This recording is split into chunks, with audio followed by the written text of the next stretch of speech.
Ahmedabad civil હોસ્પિટલમાં જૂન 2024માં 65થી વધુ વયના વયસ્કો માટે શરૂ કરાયેલો સિનિયર સિટીઝન પ્રતીક્ષા કક્ષ ખરા અર્થમાં દર્દીઓ માટે આશીર્વાદરૂપ સાબિત થઈ રહ્યો છે। આરોગ્ય મંત્રી ઋષિકેશ પટેલની વયસ્ક દર્દીઓ માટે સ્પેશિયલ જીરિયાટ્રિક કેર ઉપલબ્ધ કરાવવા રાજ્યની તમામ સરકારી હોસ્પિટલોમાં અલગ કેસ બારી રાખી અને તેમને પ્રાથમિકતા આપવામાં આવે અને અન્ય સુવિધાઓ ઉપલબ્ધ કરાવવામાં આવે તેવી સૂચનાઓ આપવામાં આવી હતી, જેના પગલે સિવિલ હોસ્પિટલ અમદાવાદ દ્વારા જૂન 2024માં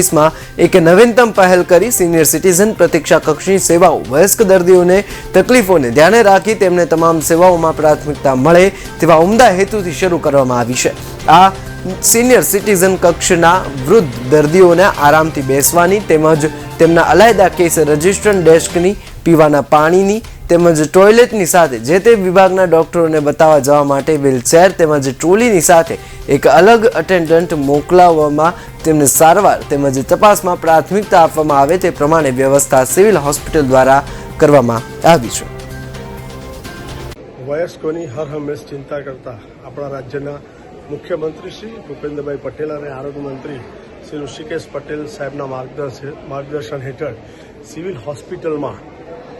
લગભગ જૂન મહિનાની અંદર સિનિયર સિટીઝન કક્ષ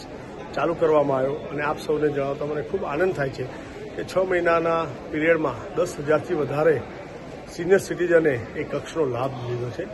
સિવિલ હોસ્પિટલ તંત્રએ 65 વર્ષ અને તેથી વધારે ઉંમરના દર્દીઓ માટે એક અલાયદા કક્ષની વ્યવસ્થા કરી છે, જ્યાં એમને સારી બેસવાની સુવિધા,